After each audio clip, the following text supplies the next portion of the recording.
Erik, Hag and Jadon Sancho appear to have hit a wall, and Manchester United are still licking their wounds after a forgettable day in London. Furthermore, having laid to rest the unwanted cloud of Mason Greenwood, Brazilian winger Antony faces allegations of physical abuse, while the highly anticipated club takeover is now in jeopardy. An action-packed episode of your Strettycast is coming right up.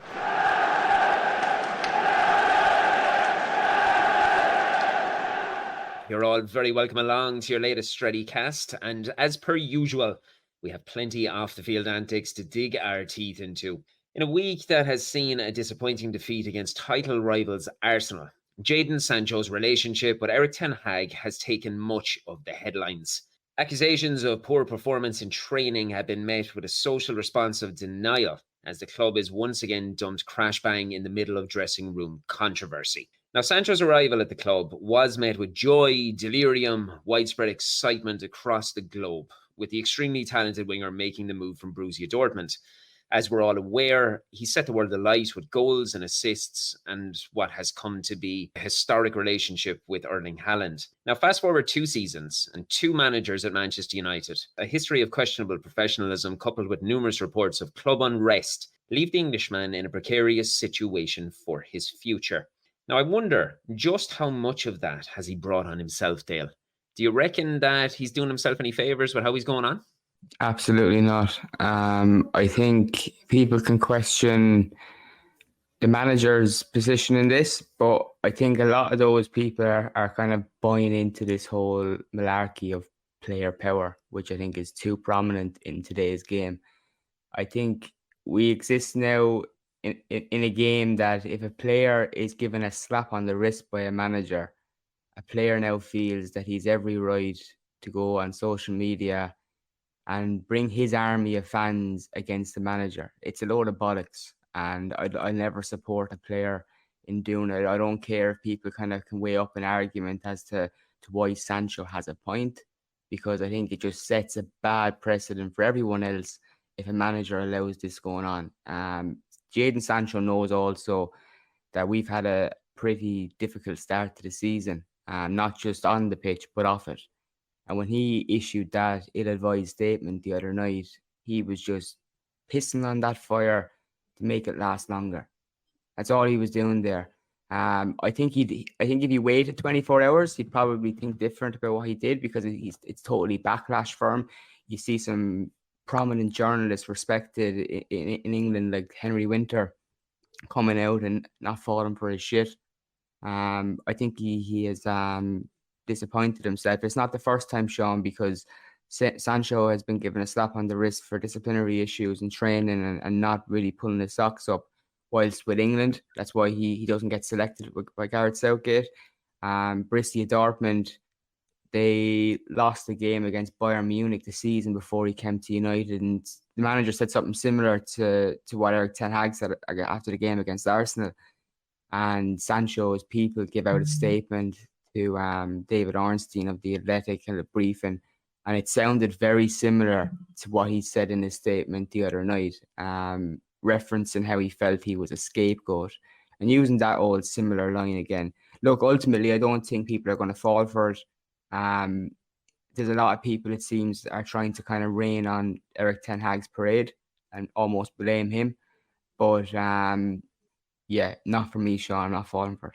No, I'd go along with that. And you know as well, without actually knowing the finer details, I suppose it's very, very easy to come to a conclusion one way or the other, whichever side of the fence you sat on, yeah?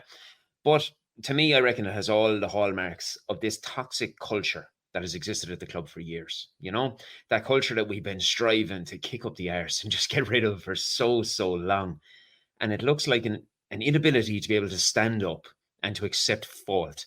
Now, we've seen it so many times before, and I suppose it breeds into what you're saying, Dale, that players now have this strength and this side armor where they can just pull on social media to be able to get some bit of authority towards their own sense of value, and an inability to accept that, you know what, maybe I'm wrong, maybe I'm right, my point is this. And Brian, with the little information that we have, do you think Ten Hag was correct to publicly address the player's application on the training field? Do you feel like he was down the right road in doing that? I suppose when you look back at last season, when and Sancho was rumoured to be struggling with mental health issues or whatever was happening with him off the field. Ten Hag put an arm around him, and he cotton wooled him from the media and from exposure. Sent him off a bit of training for 3 months. I think he went off for. Left him come back into the team nice and gently. I thought he dealt with it really, really professionally, in a really adult kind of a way. Like a father would deal with a son who's having issues. Kept him out of the spotlight. Gave him all the help he could, brought him back in nice and gently. You can remember pictures when he came back in the side. There's pictures and photos there and video clips of the big smiling Jadon Sancho and Ten Hag embracing each other. And I thought Ten Hag did really, really well. After Sunday's game, I would have thought what Ten Hag was trying to do was possibly light a fire under Jadon Sancho's arse in a motivational way more than anything else. It's a tactic managers sometimes use. Sometimes 99% of the time, managers won't throw anyone under the bus, or they won't single anybody out, or they won't pass any comment. They'll glaze over it and they won't get involved. I instantly thought it was a kick up the hole to Sancho to say, basically, come on, pull the finger out, raise your game, get back into the side. If you want a place, earn it. I think Sancho took it the wrong way completely. But as Dale has touched on, there's a historical aspect to this of Sancho having a petulant attitude. It goes all the way back to his time at Man City. He had a questionable attitude as a kid. He had a questionable attitude at Dortmund. And again, he's shown a questionable attitude at Man United. Now, as regards his future, it's a coin toss at this stage, if I'm honest about it. He hasn't set the world alight. He hasn't performed to the levels that we were led to believe he would when he came to us. He's now added to the myriad of problems we have off the field with constant drama and never-ending issues raising themselves that we don't really need. We were after coming off the back of an absolutely gut-wrenching, sickening defeat to Arsenal. The manager is trying to maybe try and fire him up a bit and get this season going and get a player with a bit of fire back in his belly. And instead, he's just played the bitch card. He's put out a little really pathetic statement. Woe is me. I can't get game time.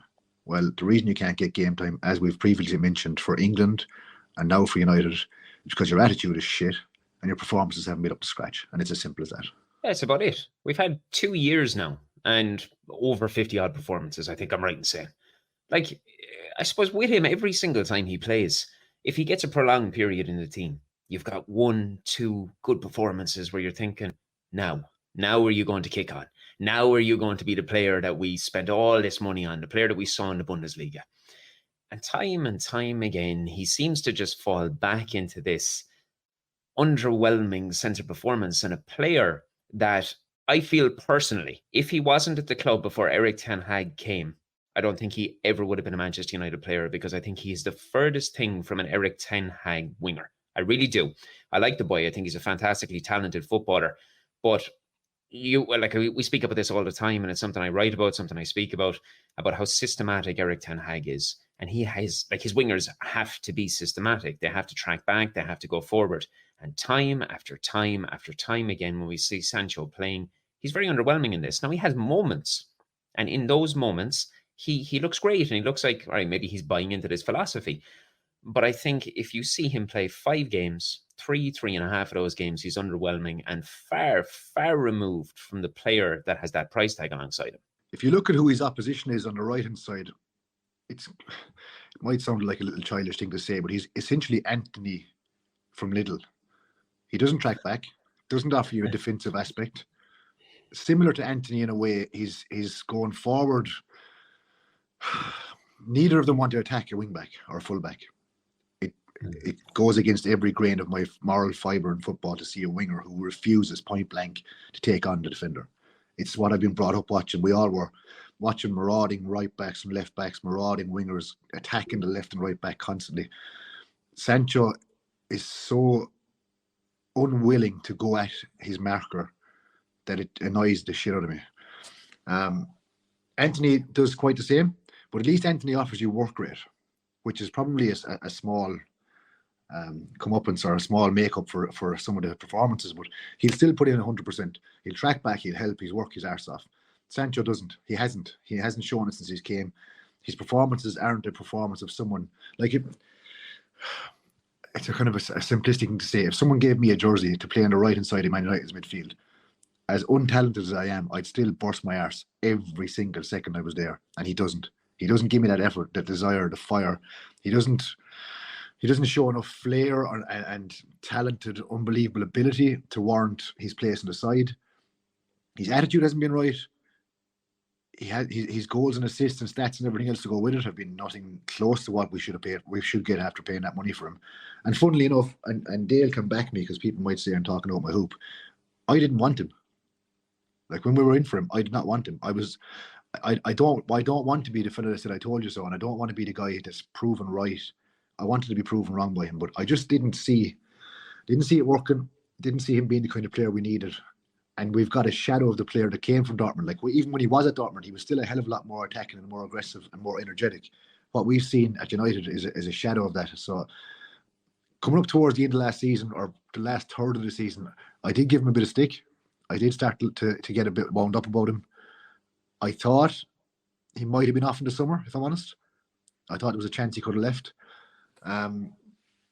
His pre-season performances maybe started to pull the wool over people's eyes a small little bit, playing that false nine position. I think people started to get a little bit of faith back in him again, probably because we didn't have a striker and we were kind of devout of anything positive up front.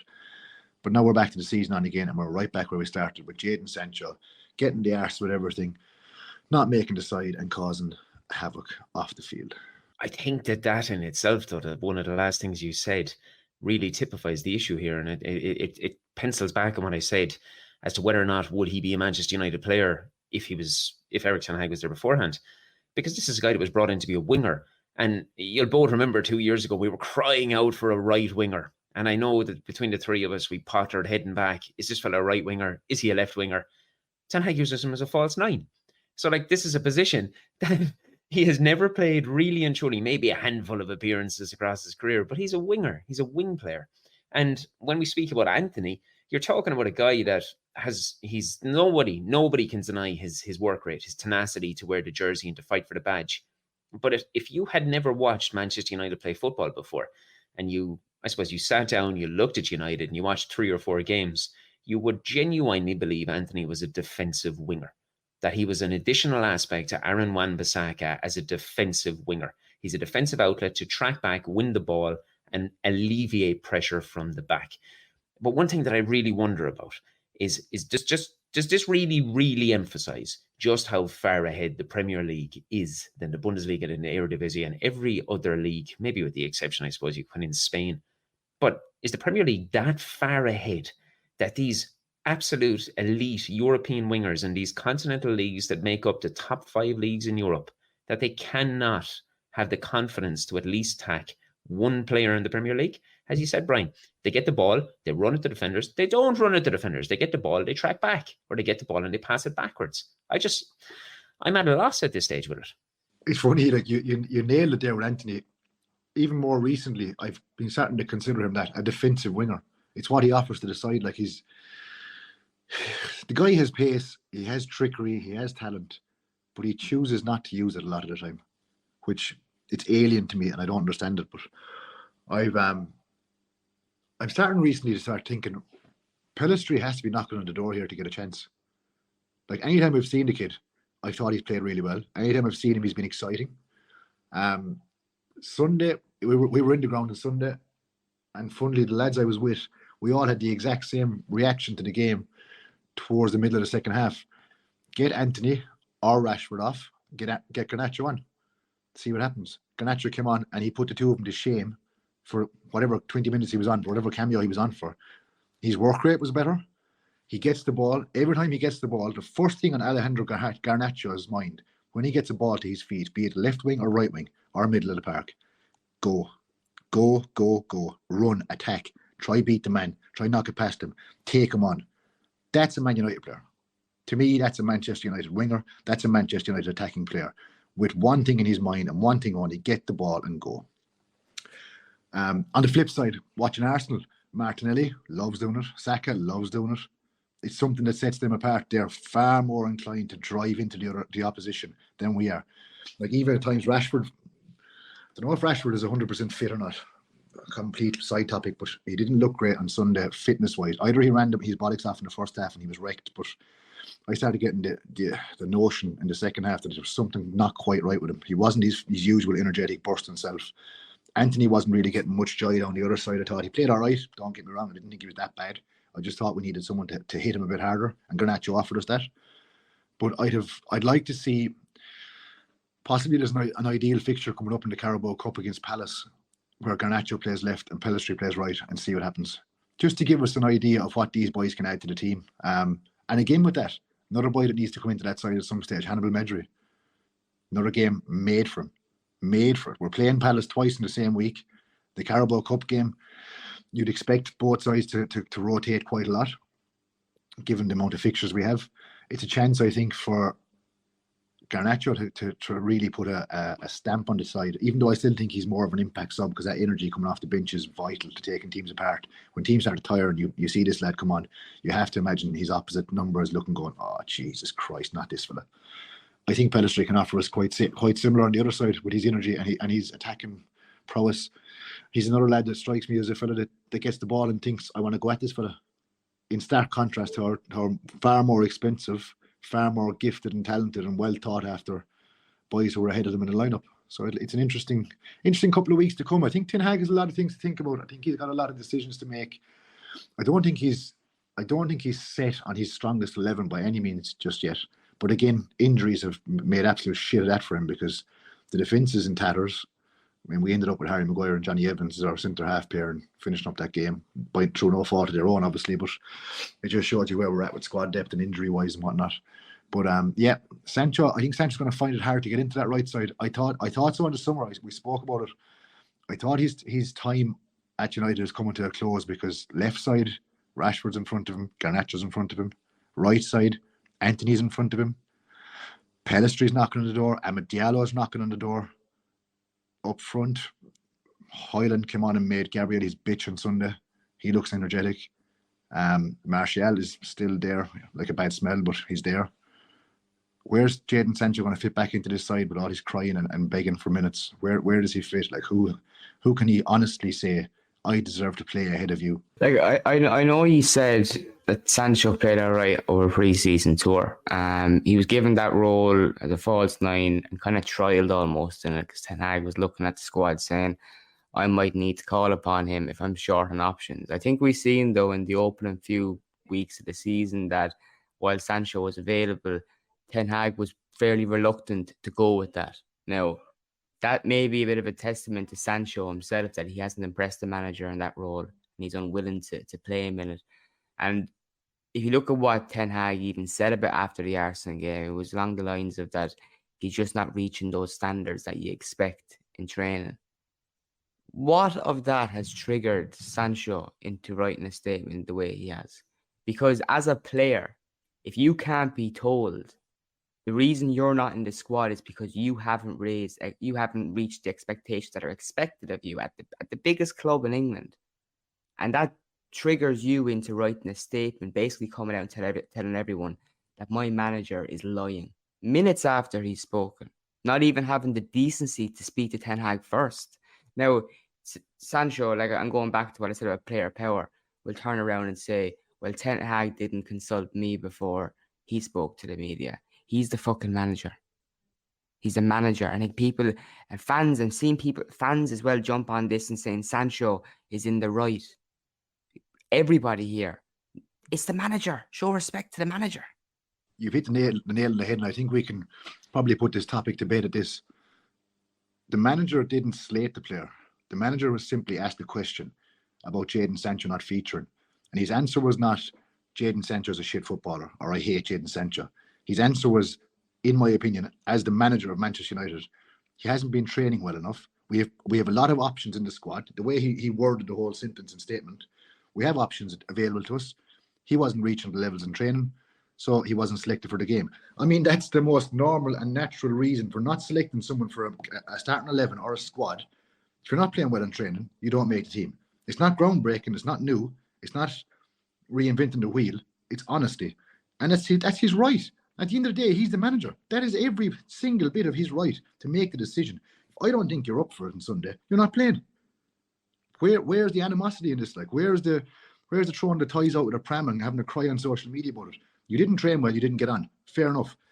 But what his reaction should have been, if he's a player with the right mindset and the right stomach for it, and he's up for fighting for his place at United and he wants to play for Man United, his reaction should have been, shut my mouth, keep my head down, go to training on Monday and work my absolute arse off.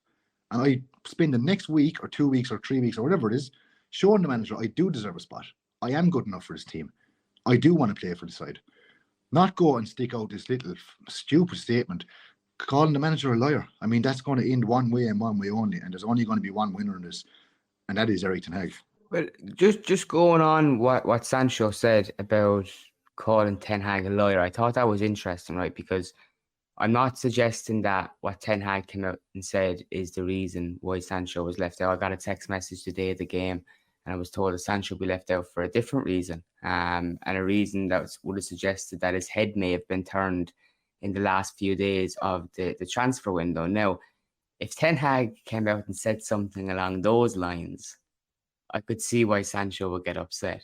But if anything, he's played it safe. As you were saying, he's given a reason which is not a hard one to believe, because if what we're all getting to here is Sancho's performance since he came to United haven't been great, right?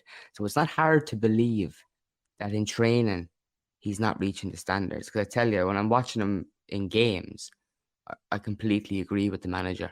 You're not reaching the standards that were expected of you. To coincide with this, there's another 14 plus players that didn't make the starting 11 on Sunday.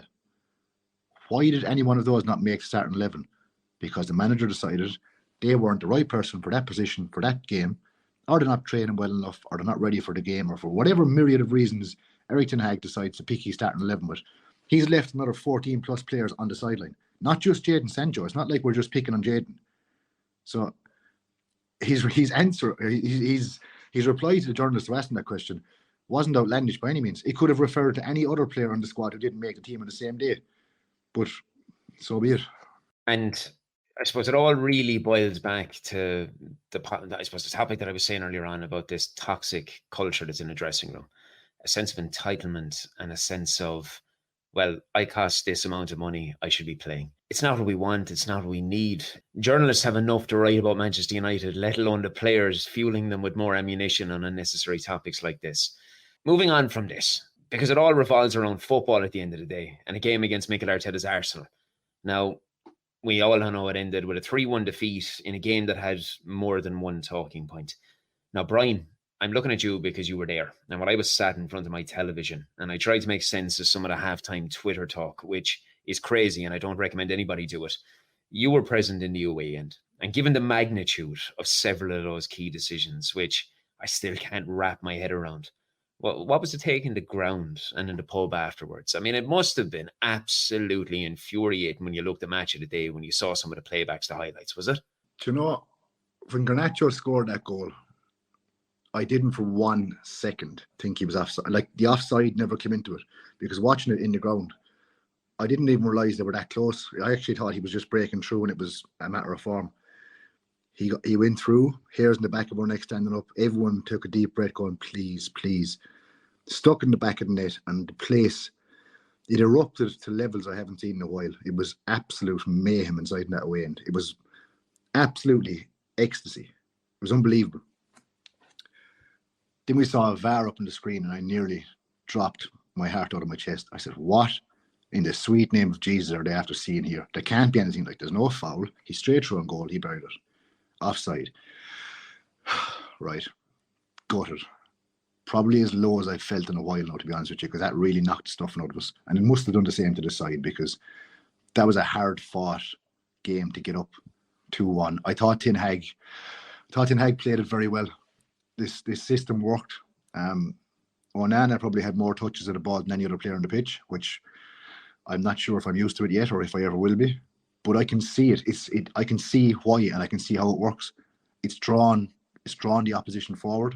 You eventually bring them out, you beat their press, and you go.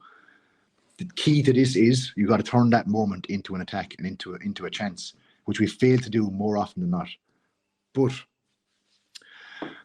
I thought we played well in that sense. We're playing away from home against a team who finished above us last season, who are a more established and more well set up team. They've had more time together. It's a game you could be forgiven for expecting us to get beaten in. I still thought we played well. We had our lion's share of the ball. We dominated it for periods. We drew them out. We exposed them at times. On the flip side, they did the very same thing to us. Don't get me wrong. There's no red rose-tinted glasses here. They played very well themselves at times, and they carved us apart. Like that time when they scored just after Ashford's goal, they absolutely carved us to bits. But it was a game I thought was on a knife edge. I mean, they missed chances, we missed chances. A couple of decisions went either way. The ones that went against us, this is where my rose-tinted glasses may come on. But I'm still absolutely convinced that offside was bollocks. I think Saka should have been sent off. I think Hyland should have had a penalty. I'm going through a list of things here that's going to make me sound like the most biased bastard that ever lived. And I thought their second goal should have been disallowed. Erik and Hag said all this at the end of the game. And as I was walking away from the ground, surrounded by very nice Arsenal fans singing Ice, Ice Baby in relevance to Declan Rice, which made me want to jump in front of the tube, if I'm honest. I thought he was like a slapdash manager going, I'm going to blame everyone and everyone's wrong and this, that and the other thing. When I eventually got to Heathrow Airport and got a chance to actually look at the incidents, I was infuriated, absolutely aghast at some of the decisions I've seen. They were shocking, absolutely shocking. I think that VAR decision on Garnacho turned the game in its head straight away. Shoulders dropped, they came up and they caught us, and then they caught us cold again for the third one. I don't think we deserved to lose 3-1. It's sickening because our away form has been so bad. Our away form, in particular against top 6 or 8 teams, has been horrific. It's something that needs to change drastically. But I still think if that goal was allowed, we walk away from there with 3 points. I'm looking at it from 2 ways, right? Because I said I never go on social media at halftime of a game. Most times I can't, but if I can, I avoid it. And when we're looking at it at halftime in that game and it's 1-1, absolute pain that we conceded so soon after scoring. But we were looking at it and Arsenal had 44% of the ball in their own half and they had 1 shot on target. And for all the grace and the grandeur that Martinelli and Saka produce in the wings, and Odegaard with all of his tiptoeing around the centre of the field, and as you said about Ice Ice Baby there was a lot of huffing and there was a lot of puffing, but there was nothing behind it. And it was about as close to what you would expect of an away performance against a title rival that you would get in that half. As the game transitioned on, I think you summarised it perfectly, because if that goal is given in the 89th minute, there's no way back into that game for Arsenal. You would expect them to do what teams do and really push and throw the kitchen sink at it. But I think there's enough resolve and I think there's enough determination within those players to sit back, hold it out, and to take away what would have been an absolutely invaluable 3 points in that ground. Now, we know what's transpired. We've lost 3-1. It could have been 6-7-1 for all I care. The second that goal was disallowed, even if we had went on and drawn, even though it would have been a fantastic point, I think when the goal was disallowed, anything but a win felt like a loss to me. And I know that might sound stupid, but the manner in which it occurred was just so painful. And I will agree with you on everything you said. I don't think you're looking at things through rose-tinted glasses at all. I really don't. I've seen players being sent off for what Saka did to Bruno. And as I said to you guys before the game started, that was Gabriel's first game that he had started all season. And he looked like a fella who was starting his first game all season. I mean, as you've touched upon, you've got the foul on Rasmus Højlund, who I thought was absolutely fantastic when he came on and he changed the dynamic of the team totally. His strength, his physicality. Gabriel was really struggling with it. How anyone can rewatch that incident and not think it is a penalty is dumb. I'm dumbfounded. And furthermore, for Arsenal's second goal, Gabriel has manhandled Johnny Evans and he has completely impeded the fraction of play. When Declan Rice strikes that ball, it's going nowhere near the goal. It's going back into the cluster of players, only for Evans to push Gabriel off him, jump forward, the ball hit him, and it goes into the back of the net. It was a game that saw the highs and the lows of VAR, because VAR was used properly to deny Arsenal a penalty that they shouldn't have had. But ultimately, VAR has crippled what should have been a perfect away performance from a manager who was under complete scrutiny, and all of the media and the journalists and the spotlight was on this Manchester United side that was unable to get anything away from home. This was a perfect performance that was taken from Manchester United. And to be honest with you, even now, I'm still bitter about it because I feel the decisions have spoiled it, and they've made every little mitigating factor around the club that bit worse. Yeah, and given the start of the season that we've had, it was an important one. It was probably one that could have springboarded the next stage of the season for us. I thought a win, potentially an unexpected win against Arsenal away, would have been a real morale boost for the side going into the international break, give them a bit of a spring in their step, especially the English boys joining up with the English squad, which now, unfortunately, the Arsenal boys have that spring in their step going into that. There's still a couple of positives, though. In fairness, the performance was very good for an away performance. It's something I like to see. Thought we played well. I thought Aaron Wan-Bissaka was absolutely fantastic. A player who 8 months ago I thought was gone from the squad. Thought he was absolutely brilliant. I thought Diogo Dalot had a great game. Another player I'm not exactly enamoured with at left back, but I thought he was really, really good. But Rasmus Højlund, a guy who we spoke in depth about last week, my God. I saw him on the pitch before the game started. My first time seeing him in person. He's a beast. He's an absolute beast of a young lad. He's a big, blocky, strong beast of a young lad. Came on, and he literally scared the living shit out of Gabriel. I don't think Gabriel knew what happened to him. He was shell-shocked. And that's what I think led to that challenge where it should have been a penalty. What happened is Gabriel panicked. He came on, he manhandled Gabriel out of the way, he backed into him, drove the elbow into him, drove his back into him. He gave him absolutely loads of it. And Gabriel was like, what the fuck's after happening here? I'm after playing Antony Martial for the last 70 or 80 minutes, who has strolled around, passing left and right 5 yards, hasn't broken a sweat, hasn't put me under any pressure at all. I'm having a day of my life. Now this lad's coming on, he's shoving his arse into me and he's giving me a bit of a back and a bit of an elbow, and he's after throwing me to the ground. Where did this come out of? And then he did it again, and then he did it again, and then he got a chance to come into the penalty box. Ball came to feet. I wondered what he'd do with it. He decided to put it past Gabriel and give him a run, and Gabriel absolutely shit himself. He threw his arm across him. He leaned into him. It's the arm. This is the one. It's the key point, is the arm. If Gabriel leaned in with his shoulder and went body to body and used his strength, fair enough, no problem. He put his arm across him. He wrapped it around his stomach, and he dragged him down, out of the way. Completely impeded him. Completely took him out of his run. Completely stopped him from making it to the ball. It's a stonewall penalty. But again, it's a positive. The positive is Rasmus Højlund is after coming onto that side and in 20 minutes giving us all a big, massive confidence boost of what's to come. He looks like an absolute machine. And I know it's early, and I know I shouldn't be getting too excited about him after this, but he looks like a machine. If he can stay fit, and this is the key, if he can stay fit, I don't see Antony Martial getting a minute unless it's Carabao Cup and unless it's just simple rotation and tiredness. But this boy is after giving me a serious smile on my face. He really, really is. I hope Ran, Martinez, Lindelof, hope they can get back fit and stay in the side, because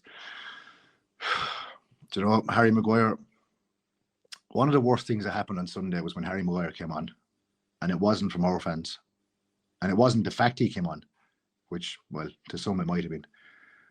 The thing that summed up Harry Maguire's position at Manchester United on Sunday was when Harry Maguire came on, the entire 95% of the ground, which is full of home fans, cheered. They sang his name. Imagine that. Imagine the home fans singing the name of a player coming off the bench for the away fans. It was disgusting. It was sickening to see it. That's how much they think of him coming onto that pitch.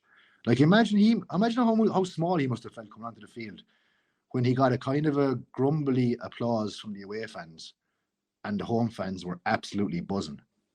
That's a sickener. That's a kick in the teeth.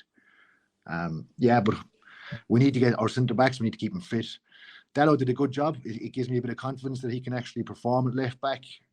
Considering he was up against a very, very top side, it's a bit of a pep in our step again that we mightn't be in as much trouble at left back as we were. Although it remains to be seen if Diogo Dalot can pull off that kind of performance again. Wan-Bissaka was exemplary. I thought he was, like, he's not a player that I love, but I thought he was exemplary right back. I thought he was really, really, really good. Our centre half combination towards the end was a disaster. It really was. Like Evans and Maguire. Jesus Christ, how do we have Harry Maguire and Johnny Evans as our centre half pairing? It illustrates more issues than you can imagine, and it's not just injury issues. It goes right back to the owners, but I'm not going to bang on about that for a minute. But it goes back to the owners again. It's a lack of investment in our centre halves. We were after shipping off Erik Bailly the other day to some. I don't even know where he's gone. I'm just glad he's gone. But yeah, I've a smile in my head and a pep in my step about Rasmus Højlund. Sure. Brian, on your Highland assessment, I think he left you with more than a smile, by the sounds of it. This is a PG-friendly show, Dale. Please keep it PG. Thank you. but going on his performance, although it was brief and he came on for about a half an hour or so, I think it was just a tester that what we're going to get when he has a run in the team. Basically, we watched United up until this point of the season, and we've said it on pretty much all the episodes so far, that we're lacking a centre forward. It's been the case last season. It's the case again since we started this year. I think his presence alone will just bring so much to this team, and we'll start putting teams away eventually, because up until now, you spoke a little bit about Onana and his influence in the game, and bringing out the ball and waiting almost for Arsenal to come at us. When Arsenal came at us and we finally got the ball to midfield, there was nothing there. There was no creativity. It was almost like we get the ball to the fullback and then we rush a diagonal ball over the top. And it's quite predictable for Arsenal to know that's coming the whole time. Now, I think when we have something in the centre, it just gives us a different option. And we'll have someone on the right, Rashford on the left, Rasmus through the centre. And it finally might work. The midfield might have that help it needs to pick out the pass. But up until now, what we've been watching is, right, our players, I don't think they're completely comfortable with playing out from the back. There's a few there that aren't, but they've surprised me a little bit. Some of the phases of play against Arsenal shows that they are capable of doing it. But I do worry at the moment that we're not seeing that transition in midfield, and it's all pretty much rushed. And it could be to do with Mason Mount's absence in the team now. How impressed were you, Dale, with Eriksen? Because it was the first thing that I noticed when Eriksen started dropping back in between the two central defenders and often forming a back three. It was the first time since pre-season that we saw something resembling Kobe Mainoo. Yeah, no, definitely. I think that was something that Eriksen did last season too, dropping back into almost left back and bringing the ball forward. But I think it was evident in that game too. And by the way, I think Eriksen surprised me at the weekend. He was a player I didn't want to see starting against Arsenal, but he did really, really well. But I think ultimately what it showed too is when he's asked to do that for 90 minutes, he can't, right? At the end of the game, he was clearly out of tank. And at the moment, we didn't have Amrabat to bring on. I think that's where Eriksen catches you. He doesn't quite have the legs. Arsenal's midfield are energetic. They're going the whole time. I just think to have that extra edge, that creativity in midfield, we need someone with more legs than Eriksen. You're right in what you're saying, that we're not comfortable playing out from the back just yet, because obviously we're only 4 games in, plus a couple of pre-season friendlies. The side isn't settled. The faces are changing. Our defence is changing due to injuries. One player I'm quite interested to see come into this side, specifically for playing out from the back, is Sofyan Amrabat. From watching him, he's a player very comfortable under pressure, very comfortable being pressed, and very, very talented at passing the ball out. I'm intrigued to see how he'll slot into the side. I think he'll add a dimension for Onana's circus at the back, trying to find passes, which, if it goes wrong, is an absolute nightmare. But yeah, you're right. We're not. So many times on Sunday, we got the ball to Onana. He finally found a pass that opened him some bit. And when we got it, it looked like we were completely devoid of options or ideas. You've carved open a chance in the midfield. You've carved open a bit of space. Go, attack it. Antony was really fucking pissing me off, actually, on Sunday. Instead of offering Wan-Bissaka an option outright wide, touching the paint on the touchline, he was pulling in to the inside. So there was a massive hole on the right-hand side to be exploited, but obviously Wan-Bissaka can't go beating 2 lads on his own and take off like a lunatic down the sideline. He got the ball when we were after breaking out and it came to Wan-Bissaka. He looked up and you could see numerous times he tried to look up to see where Antony was. He wasn't there. Likewise, on the left, Rashford actually was guilty of the same thing, of not hugging that touchline and giving us that width. So when we are after creating that chance and we are after beating their press and getting out, we should be hammering tongs as quick as possible. Get that ball forward, get at them, get at the box, and try to get it in. Now, again, obviously with Hoyland, he offers another aspect and another dimension completely, because when you do break the press and you get the ball, you can stick it into his feet and then you can work off him. You can't do that with Martial. It doesn't work. Hoyland offers you that. Garnacho offers you that. Antony can offer you that if he's on his game. I just thought he was offered a bit on Sunday in that aspect. Eriksen played quite well, but again, can he play that many games in a row? Can he last 90 minutes all the time? He's pushing on a small bit. He's showing he's not maybe capable of lasting the distance that much. Casemiro's still a bit off form, I think. I think he's not really ticking the boxes that he was. That's going to come. Look, don't get me wrong, I'm not saying he's finished by any means. It's just off form. That's all it is. I think once the team settles down and we start getting a few injured players back, we start getting a bit of stability in the side and we start to get used to each other, playing beside each other, getting used to Onana doing what he does and getting used to the style that we're playing. If and when it clicks, it'll be devastating. Literally devastating. Because teams won't, like some of the lower or lesser teams, if you want to call it, they won't be able to handle that. They won't have the tactical new or the players that are able to play up against that kind of style of football. But stick Amrabat into that midfield, I think it's a massive, massive chance to capitalise on that breaking out from the press, because it's what he does. Unless I'm very wrong in the player I'm looking at, it's what he does. He beats the press. He's press. They call it press resistant for the want of a fancy term. He's very good at it. He's very good at accepting the ball under pressure, dropping the shoulder, turning, or popping it off and going again, and then you're going, and then you're moving, which I felt we were lacking on Sunday. You're 100% right in what you're saying. He is press resistant, and one of the most pivotal sort of features that he's going to have for this team, he is in the top 99 percentile in Europe for progressing the football. This is a guy who's press resistant and he also progresses the football. But one final thing I want to add, and it's a very small thing. Not only am I excited in seeing what he can bring to the team, but having him in the team is going to enable us to play Kobbie Mainoo in the team as well, because you have the defensive assurity in what Sofyan Amrabat is going to provide, and it's going to give a platform for Kobbie Mainoo to progress forward as well. I agree with you. I think when this clicks, and it's not too far away from clicking, I think there's an awful lot to look forward to. Now, it's going to break my heart to do this. I absolutely hate doing it because we're going to have to move away from the field once again. It's over fresh allegations that have been made against Brazilian winger Antony, who we've been speaking about quite a bit. Before we begin, it is a tremendously sensitive topic, and it's one that we all hold very dear.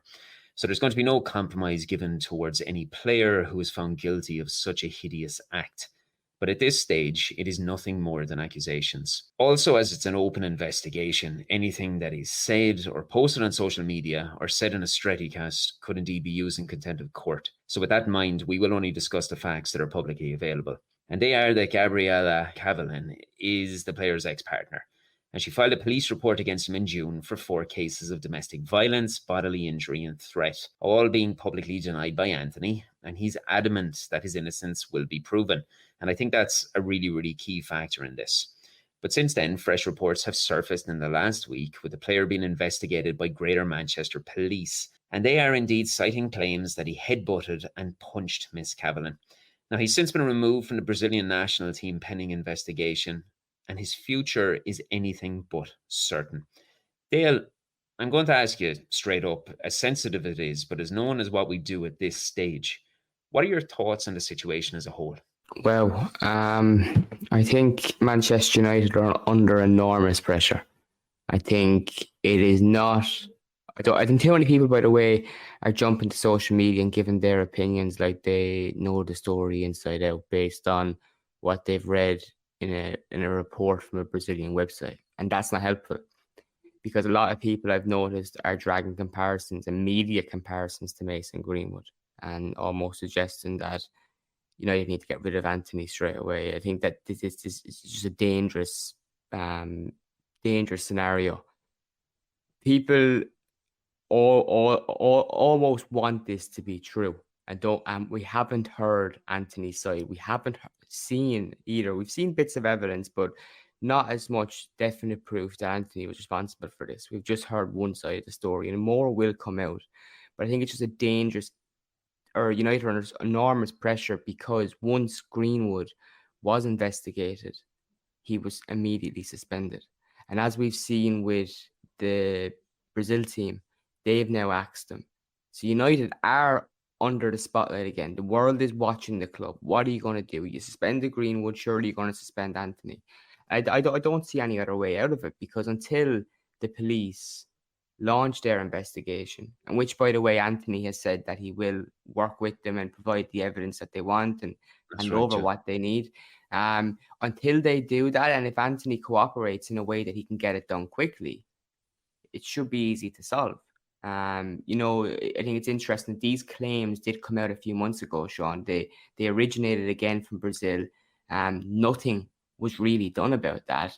And now all of a sudden we've heard that she wants to take the case to the Greater Manchester Police, and they're now looking into it. So what we can all hope is that they do that sufficiently and quickly. They get the necessary information they need, and we can get to some sort of conclusion. Because with the big thing with the Greenwood case, a lot of people are forgetting is the evidence was clearly murky. You had a witness that withdrew the evidence and wouldn't work with the police or the CPS. But quite clearly here, you've got a victim who wants their story to get out and is pushing this with the police, clearly wants the police to take this more serious. And, with that as well, all three of us are reading the same information. But one thing that does seem to circulate is that with every new report and every new investigation that breaks, there seems to be a contradiction on a previous story. And with that, it's very, very difficult to make any sort of a cohesive decision on this. Remind me on this, lads, will you? Because my mind is a little bit jarred on this. With the Greenwood situation and the club suspending him, did they suspend him when the imagery was made available, or was it prior to that? Yeah, the morning after. Yeah, it was the morning after then. Well, it could have been the morning or afternoon after, or maybe a day after, but it was fairly quick after that material came out. The decision was made to suspend them. One key thing I want to touch on what you went on there, that the first time these accusations were brought forward, there was a claim made in that report that she had seen doctors from the club after one of these incidents, and that almost brought Manchester United into the story. A lot of people checked that, and it was denied.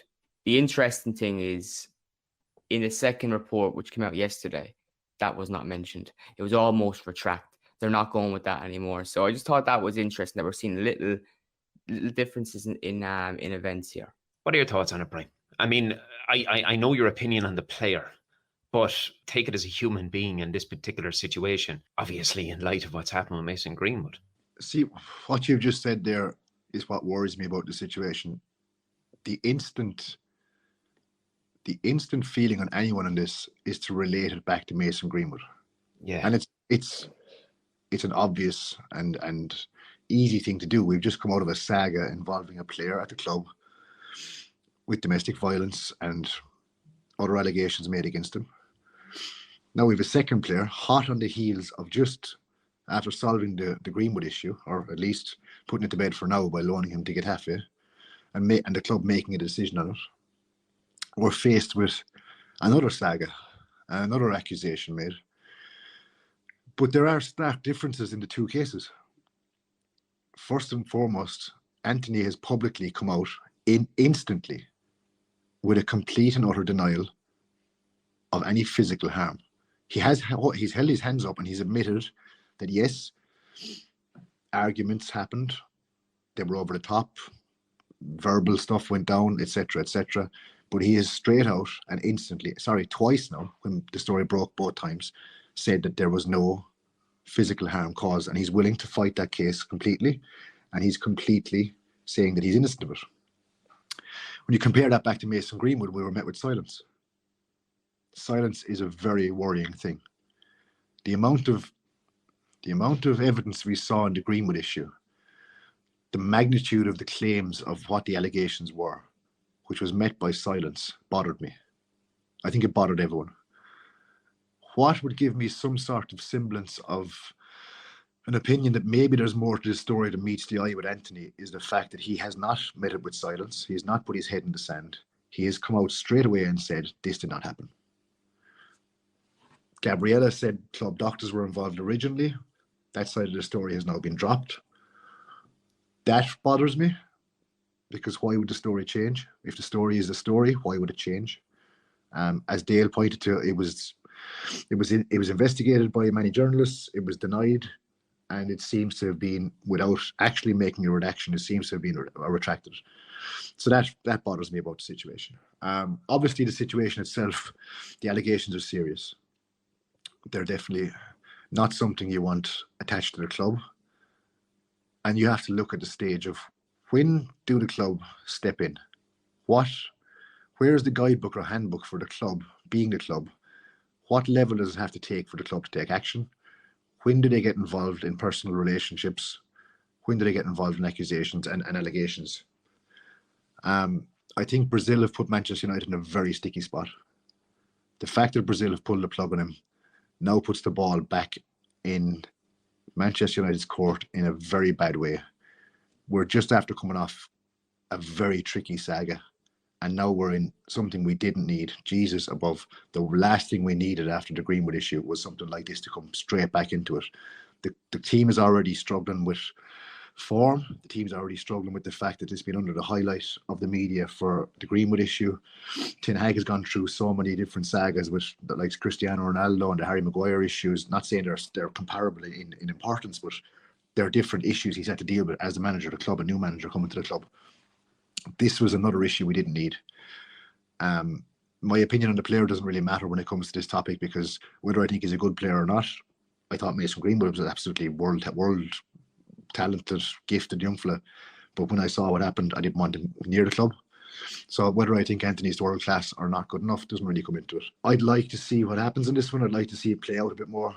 I'm not very quick to cast my opinion on guilt or not guilty, because I can't. It's not right. I shouldn't do that. Not in this one. But there are aspects of it that bother me. There are aspects of it that would suggest there's a lot more to it than meets the eye. And I really hope, whatever comes or goes of it, I really hope it's dealt with swiftly and quickly. I hope we can move on from it one way or the other. I hope he's not guilty of it, to be honest. I wouldn't like to think that any man would be guilty of such a thing to any woman.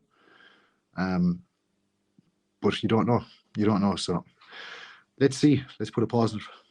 I just think another interesting point with the whole, if you want to lay it back to the Greenwood case, I think what was quite damaging is that material came out publicly before that the police could deal with an investigation, because then you had basically a public trial. Yet the public had their opinion on something before the police could have weigh in their opinion and speak to people involved.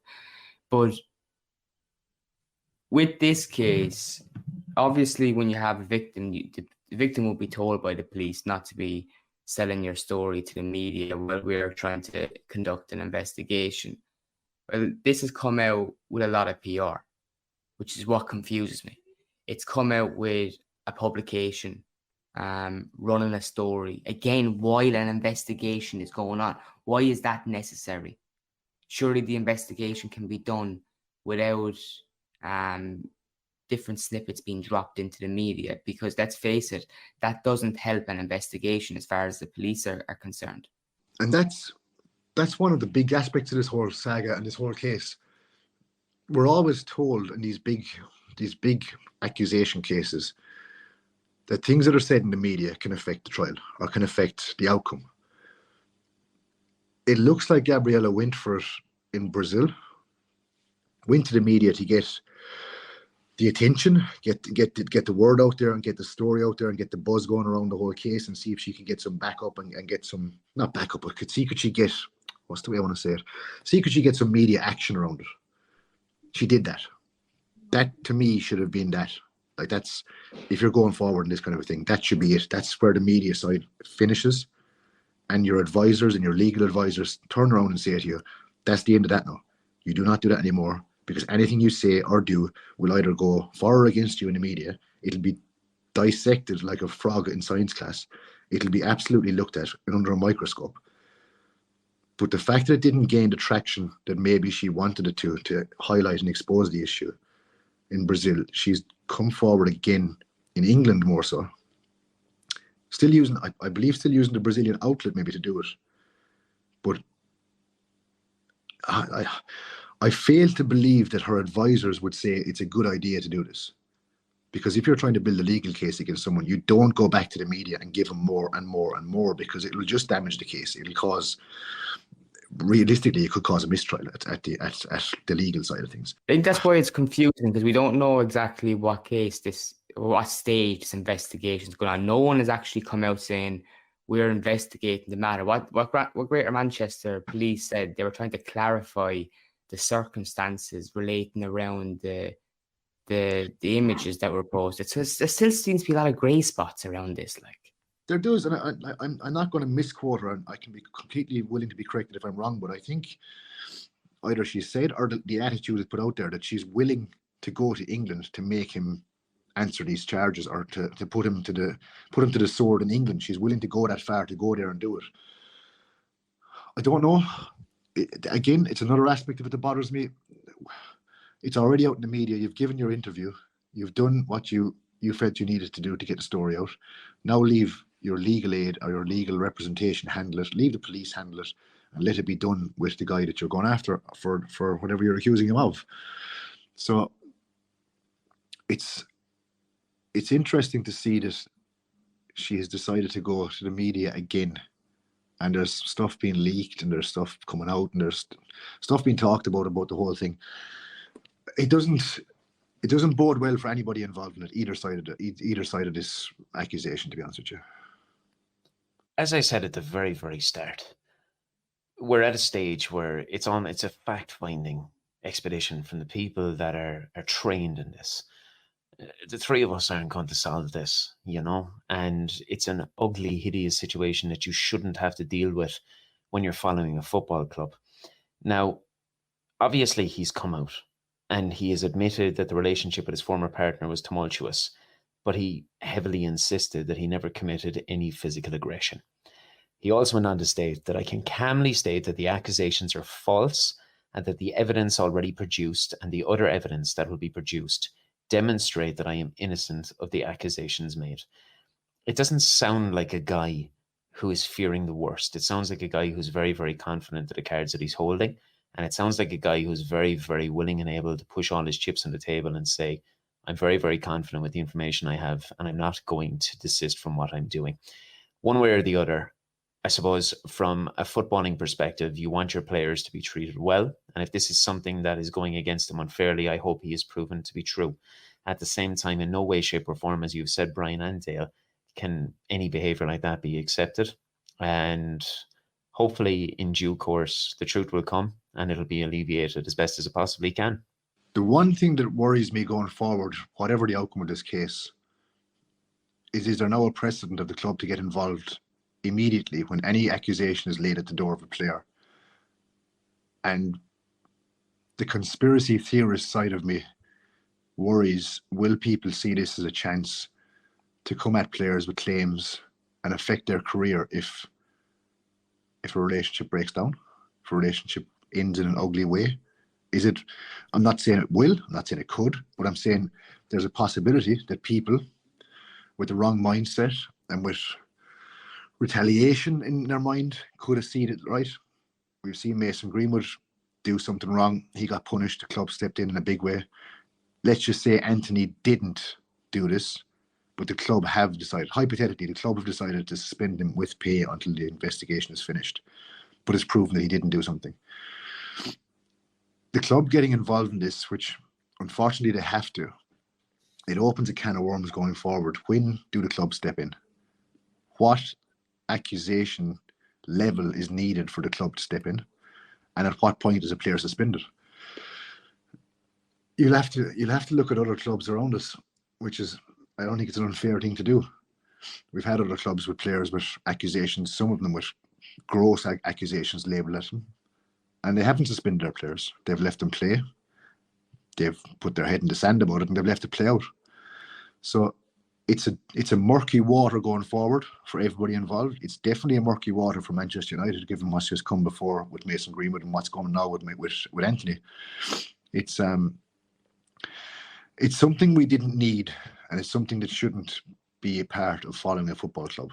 As a football fan, I love football. I love Manchester United. I love following them around the country and around Europe. I love going to games.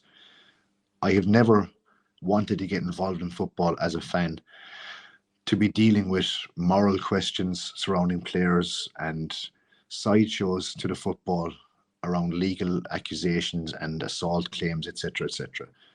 I really hope deep down inside me that if this, whether this goes guilty or not guilty, I hope this is the last we see of it around the club. I hope that going forward, due diligence, which is a bit of a tongue twister, I hope it's shown towards the background checks of players going forward to make sure that none of this stuff ever arises post-transfer.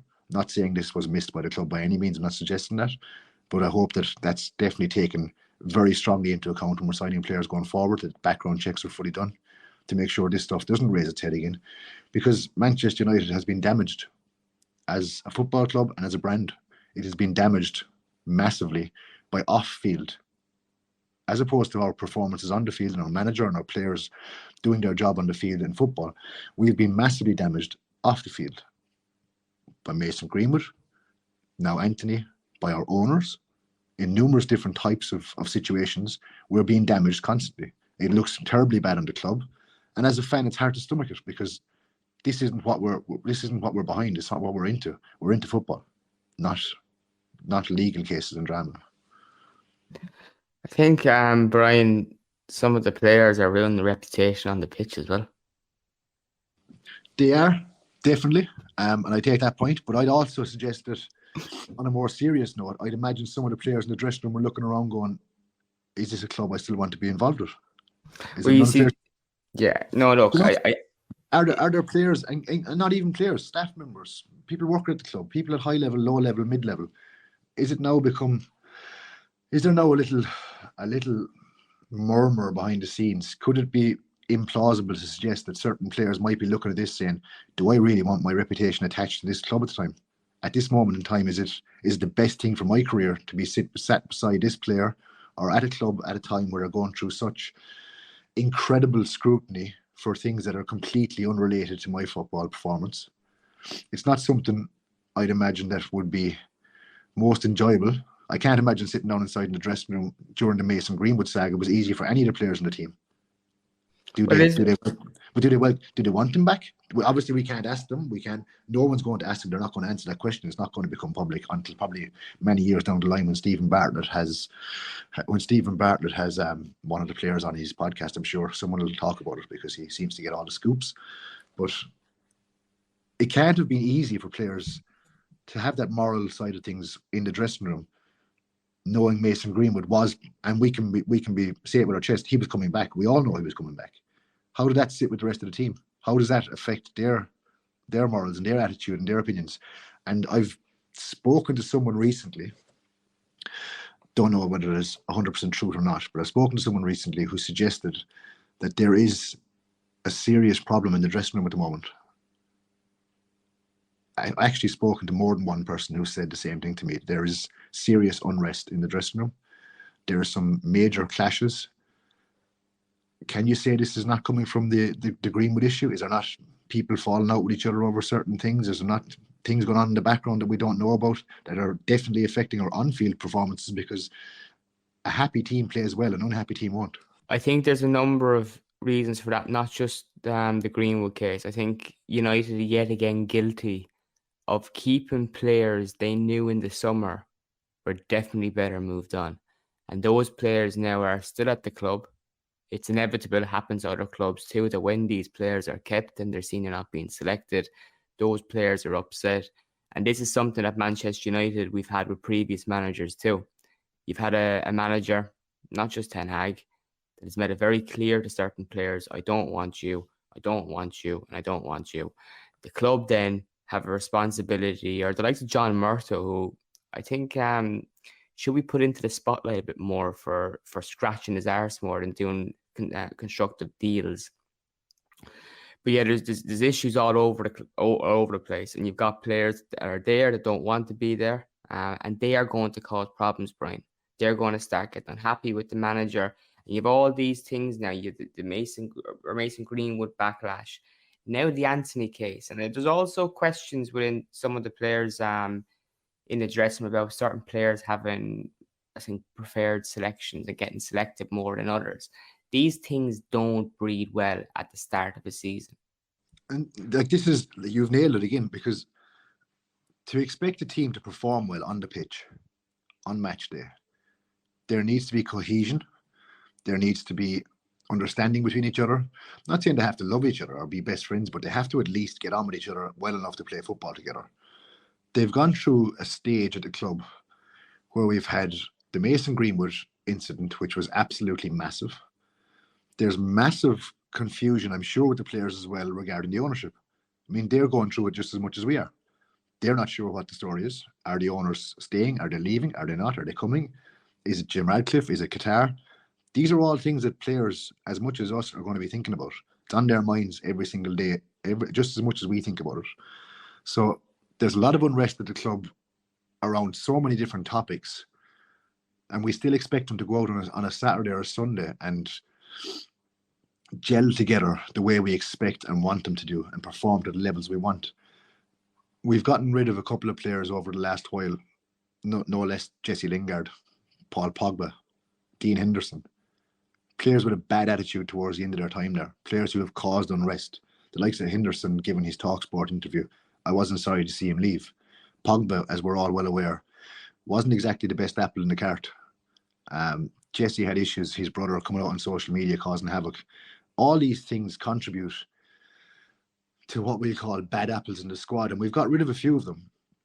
But like you said, not saying these boys are bad apples, but there was a couple of players in the squad that were highlighted or chosen to leave this summer who haven't. So they can't be happy. I mean, they can't be at United knowing that they're not going to get the game time they want, knowing they probably should have left or wanted to leave and it didn't work out for whatever matter. That's not going to bode well. Now we have the Antony issue. We have a manager and a player at loggerheads. The issues are stacking up and stacking up and stacking up. It just ends up with Ten Hag in a situation where he's handling a whole lot more bullshit outside of football. And keeping on that joyous factor that we continue to bring you here on Strettycast, we have news that the Glazer family have opted to pull the club from the market, instead keeping hold of the ownership until future prospects open up till before the next World Cup. Now, obviously, there's a suggestion that they're looking for anywhere up to £10 billion. And Gary Neville feels that the newly formed information is incorrect, lads, and that the Americans are still keen to sell as their funds are drying up. Now, Dale, a week on from a historic supporter sit-in at Old Trafford, were you expecting these reports to circulate so soon? Yeah, I was, Sean, because throughout this whole process, we've had lots of kind of scaremongering going on. How many times have we heard that the sale is being paused? Glazers are thinking twice about the offers. They're not getting what they want. And it's all tactics. It's pantomime. What they're doing with the club is an absolute disgrace. And I thought Gary Neville was really good the weekend, the way he spoke out about it, because I got text messages when that story broke about the club kind of being taken off the market, and there was lots of panic. That's exactly what they wanted. And I just kind of thought immediately, I've heard this before. You know, this kind of flip-flopping in reporting and what's the truth. And just to quickly go back on something that happened a week or two ago, Neil Custis from The Sun wrote an exclusive on Qatar and saying that they were going to be successful, and gave the date of around October, November as the time that something would be announced. Now, the reaction from that within the media was quite a surprise, because Neil Custis is very respected journalist, has been covering Manchester United for a long time and certainly knows people. But the reaction to that report from a lot of people was that it was complete and utter crap. Totally disregarded the article. Now, what came out the other night from the Mirror, I think it was, that the club were being taken off the market. It was almost celebrated. It was like this guy had got the scoop of the year and saying congratulations. Completely different. Now, that report has been rubbished within 24 hours after it went live. We've had reports last night saying that, from Sky Sports, saying that none of the bidders had heard. Since we've started recording, Mike Keegan from the Daily Mail, who's been fairly close to this story, says the sources close to the bidders are unaware of any change. and that there was more talks between the bidders and Rain last week. So it's complete rubbish. You're going to get that since we started talking. Just in the last 5-10 minutes. So there is stuff going on. I think just to break it down, don't believe all the updates you're getting on all these stories. There's NDAs signed, but there's certainly stuff going on. There's definitely talks being held. The Glazers want this money. They need the money. You know, they might be putting up a bit of a chip on their shoulder, demanding 7 million rather than the for 5 or 6 or whatever it's been. I don't know how much money they exactly want, but they're going to hold out until then. I think they're being persistent. They're being stubborn. And I'm just hoping it's done before Christmas. That recent one that came out there saying the Glazers are going to hold on for 10 million and that they're looking at waiting until the Super League happens or whatever suggestions they're making to verify this story. If I'm honest, it looked like a journalist put 1 + 1 together and got 3 and thought to myself, how can I come up with a story that nobody has come up with just yet about this? Because everyone's looking for an angle on it. Everyone's looking for the scoop. This is a new way to look at it that might have some bit of plausibility that people will swallow the story and take it seriously. And it'll garner and harvest likes and clicks and interactions. A lot of the stories that have broken around the Glazer ownership, sale and investment, I felt have been from the same idea and the same mindset. It's writing stories with very little substance and trying to furry up a frenzy among fans and try to get people talking about it and make sure that particular journalist's name is the name they're referring to when they talk about it. It's like Dale said, there's non-disclosures signed left, right and centre. This isn't something that's going to be openly discussed. No one has a clue what's happening. But yet, everyone's talking about it, which is quite strange. From a business perspective, because the three of us, all of our associates, are friends, fans, supporters across space, we look at this from a United supporter's point of view. I would never in any way, shape or form want to sympathise with the owners of this football club, nor will I ever do so. But when you look at this from a business perspective, they purchased the club for what, 700 million? They put about 200 million of their own money into it. They let the club look after any of the bad debt and the interest that's coming through from the bank. And year after year, they've been taking dividend after dividend after dividend. All right, recently it's kind of dried up. But from a business perspective, this is a group of individuals who have literally reaped a cash cow, and they continue to do so. So when we read these articles, when we get past information, when we start speculating about various different topics in relation to the sale of this football club, realistically, between the three of us, I'm asking a simple question. How many people do you genuinely believe know what's going on with this football club? Would you say a dozen people know? A dozen would be a lot for me, I think. Because I think it's such a massive story globally. It's probably the biggest sporting sale of a club, well, certainly in football. But I go as far as to say in most sports, it would be the biggest change of hands of a club. Certainly in the media, that I think it would have to be limited to the people who own the club, the people who are involved at the very top of Rain Group, and the people who are trying to buy it.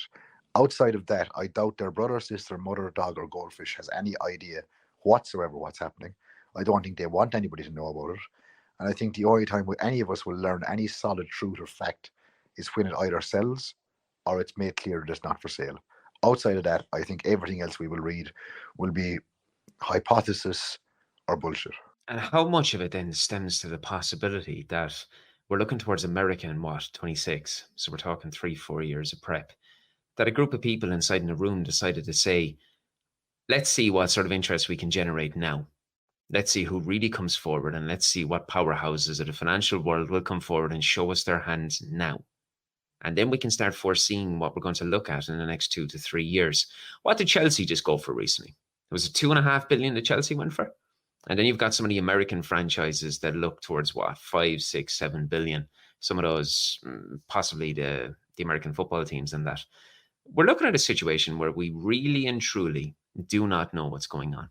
And when I listen to Gary Neville and I hear Gary talking about how funds are relinquished, their hands are tied, they have to move forward. How does Gary possibly know what's going on here? So it's not that I've an air of doubt after coming into my mind because of these reports or the speculation about such.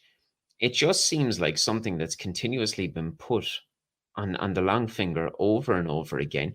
And I remember when this actually came to fruition at the start, there was suggestion that a lot of people high up within the media world that would have a lot of financial savvy contacts were fairly confident that at the end of this season, we were still going to have a Manchester United that was controlled by the Glazers.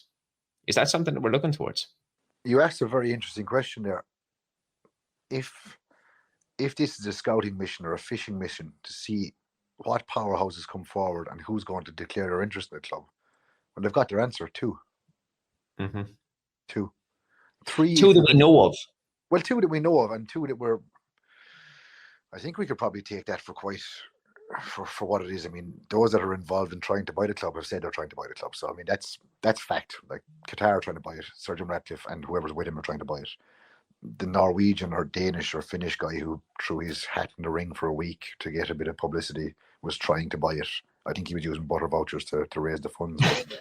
The realistic outcome of this is, you just said Chelsea went for whatever 2.5 billion or whatever it is. I know none of us are financial experts, or we're not up on who has what money in the world, but when you look at a club going for 2.5 billion, it's a hell of a lot more achievable financially to have more people interested at that level. But when you're talking about 5, 6, 7 billion and only two have come forward, is that not a red flag to the Glazers themselves, saying we only have two potential buyers right now? If we do wait, are we going to have a third one? Is that what they're hoping for? Are they hoping some other miracle bidder is going to come in out of the blue? Or is it not testament to the fact that the price tag they've slapped on the club has garnered two strong bids for it? I fail to see how they don't sell. Or if they're going to be stupid enough to think that they can get more, then we are certainly going to be in a situation where the Glazers continue to own the club. We'll have two very disgruntled bidders who you'd imagine would be slow to come back to the table again in the future if they've been taken around the merry-go-round. So you're looking at a potential situation where Qatar say, well, we tried, we did our best to buy the club off of you, you strung us along for months and months and months on end, we're not coming to the table again, we're not interested. Radcliffe and whoever's backing him with money, because I don't think he personally has enough, obviously, are they going to have the same attitude again in 2 or 3 years' time if this all falls flat? Are you looking at a situation where when the Glazers do eventually decide they do want to sell, there's no one there? Is it a crazy thing to think that these walk away? I don't think it is, because if they're strung along and they're played for fools and led to believe they're in with a chance of buying the club and owning Manchester United, which for any multi-billionaire would be a serious string in their cap, or a feather in their cap, sorry.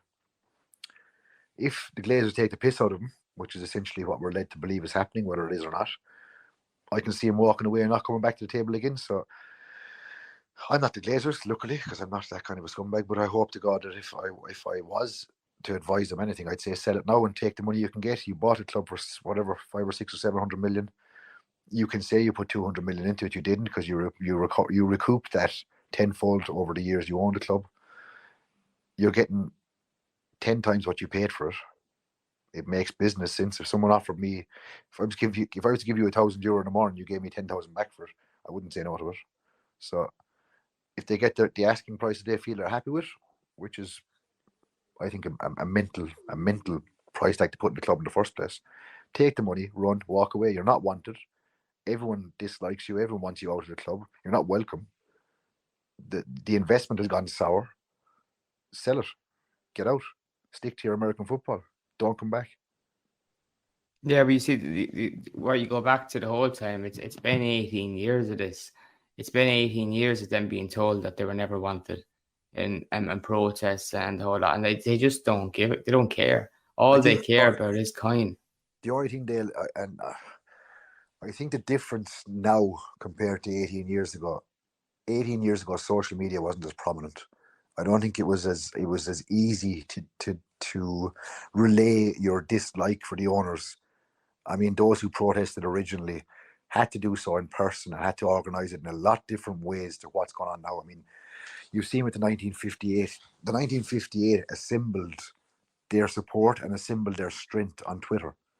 It was that's how they went about it. They went to social media. They garnered respect from other match-going fans and non-match going fans. They built a platform on social media, and that's how they attacked, and that's how they went on protest. So the difference now to 18 years ago is now it's so much easier to make a topic viral or make a topic global.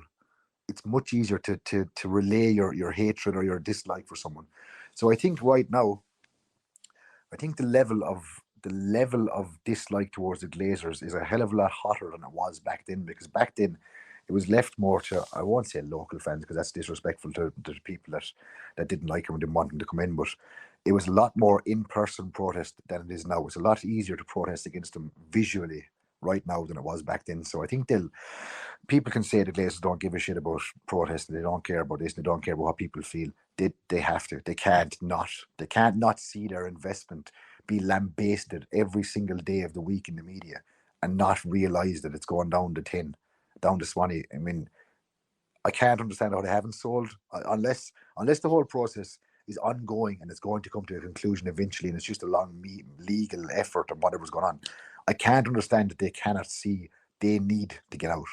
On that timely bombshell, our time together has come to an end for yet another week, as we await new reports that will inevitably circulate about the sale of the club, about Antony, about Sancho, and about whatever else rears its head. The players are broken for international duty, and we'll be back bright and early next week as we prepare for Brighton. Now, if you want to get in touch with me, feel free to send me a message on Twitter at SeanConnolly85. Brian, where and why should people say hello to you this week? And the emphasis on why.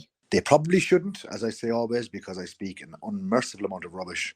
But if you really want to, get me at DayTrippingRed on Twitter. And Dale, for anybody looking for a cheap and cheerful date, where can they catch you? You can find me at O'DonnellDale on Twitter. You can email the show at dale@strettynews.com. And of course, please helps the podcast if you subscribe so you can get the Strettycast on Spotify, Apple Podcasts, and Acast. Lads, I'm fed up of him asking you. Subscribe to the bloody podcast, all right? We're doing a right good job here. Keep doing it. Subscribe to the podcast, and we'll see you next week. Much love.